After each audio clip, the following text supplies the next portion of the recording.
And the man who managed to reunite Ace with his owner last night is dog tracker himself, Don Swass. Don, hello to you. Thanks so much for joining me. G'day, Chris. How are you going? Very well, thank you. First of all, I want to say congratulations and thank you. I know this family in Culverden is just over the moon. The first question has to be, where did you find Ace? Where was he? He was within an area that I've been looking. So it was at like a 10k area, basically from the crash site to Glenway Station. So yeah. I remember early on in your initial investigations, Don, you thought that Ace wasn't injured. How did you come to that conclusion? Basically by just gathering information of things that I had, and the way he was moving, the speed that he was moving, and just little things like that, stuff that social media didn't get to see, that I sort of kept under my hat. And that told me, look, if he's moving that well and that good, and the sign that I have, he's got to be pretty good. Did you quietly feel confident that you would find Ace alive, Don?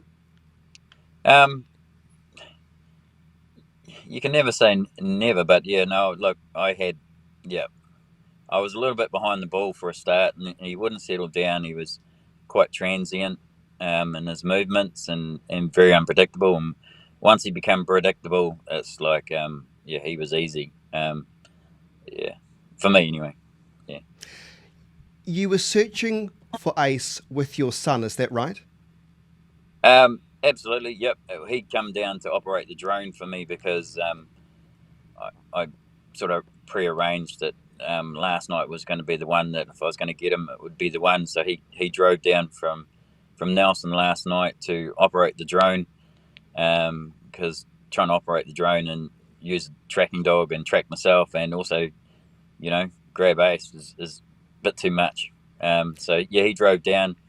We were to meet at 9:30ish, and I had done all the planning, done all the prep work, and it just had to fall together, really. There's some extraordinary footage. It almost looks like infrared night vision of you, I think, talking to your son. Talk me through that. The moment where... Yep, that's just a little bit of footage of, so that's the thermal drone working, and that's Adam operating that, and that's myself going into an area once we decided it was the dog, and Adam guiding me in, because as much as it looks clear on that where I was trying to go, it wasn't, and he would tell me if the dog was moving on me, and so we're just trying to keep our actions to match the dog. We didn't want to scare him, and so once we got him on the drone, he's we shouldn't be able to lose him then. Yeah. So when you were approaching Ace, was he okay to come near you, or was he nervous or scared? What was his demeanour like, given the fact he hadn't probably seen any human life for days? It was pretty good. Normally they won't come to me, but we'd done what I call baiting during the day with Hayley, so my scent mixed with hers, and it was a little trick that I employed just so that I figured that I was going to be the one that was going to be grabbing him. So he became familiar to my scent. Even though I'm an outsider, he could tag me with Hayley and go from there. And it worked, We had a plan. We did have a plan B, but plan A worked. It certainly did.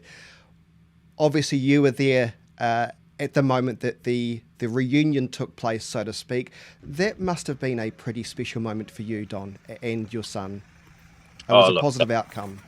The magic moments. If you wanted to ask a reason why I do it, there you go. A dog is part of the family just as much as a child or another family member is, and that is the reason why I do it. Keep him. If I'm not looking for Johnny and Jenny, I'm looking for Johnny and Jenny's dog. That's the way I see it.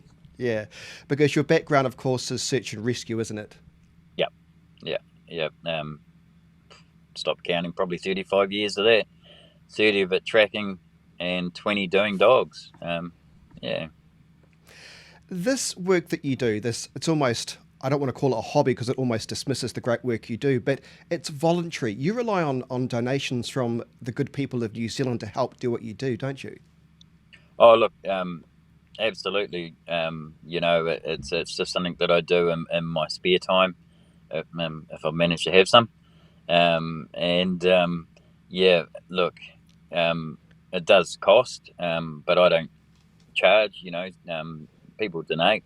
The main thing is safety and stuff like that. Like, we're on a state highway this time. There are vests and lights, and you got to make sure the right people are in there and doing right things, and there's gear required. You know, and Look, I wrecked a good jacket this time, but that's just part of the game. Yeah, so it definitely costs, and yeah, no, we've got give a little page, and if I get something out of it to keep doing what we're doing, well, great. Mm. Well, I'll make sure I put all the details on the comment section as to how people can give to you and your son, who do a remarkable job. How long, by the way, have you been actively searching for dogs? When did this actually all start? Because I know that you were successful in finding, was it golden retrievers, I think, in Hamner Springs last year, following another story, but it was before that, a lot before that, wasn't it? Yeah, look, I've done it. This is my 20th year, and I've been under the radar most of it, and that's quite the way I like to operate. And then I did one in March, end of March, and back in Nelson, for a lady, Jolene, and then Vicky and Hamner with Jar Jar and Binks, and that one sort of, I couldn't keep a lid on it after that. And look, we've been to Auckland, and we've been Hastings, Napier, all over the show, doing what we do. It's great that people have faith in my ability, and being able to reunite their dogs with them. Yeah. Well, it is a remarkable story, considering that the dog you found, Ace, of course, we all know now, was involved in that awful, fatal crash on the Lewis Pass Road.